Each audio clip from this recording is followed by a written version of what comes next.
Қартайған арыстан. Бір заманда үлкен тауды бір арыстан жайлапты. Ол басқаңдарға зорлық-зомбылықты шектен тыс асыра істеген екен. Бірақ қандай қиянат көрсе де оған ешқандай жануар теріс келмейді. Өйткені қарсыласарлық шамасы жоқ. Сондықтан бірнеше жыл жәбірлік көріп, қолдан келері жоқ, іштен тынып, тістерін қайрап, әлсіз жануарлар шыдап жүре беріпті. Арыстанның мейманасы асқаны сондай, ол жемді өз аяғымен жүріп іздемейді.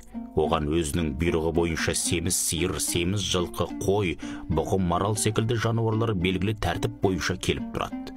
Соятын жолбарыс, бұзып жаратын аю, тәтті дәмділерін патшаға тасып беріп жүретін епті даяшы түлкі екен. Арыстан әбден ұйқысы қанып, жайланып, тамаққа тойғаннан кейін, оның көңілі қалауынша әркім әртүрлі сауық жасап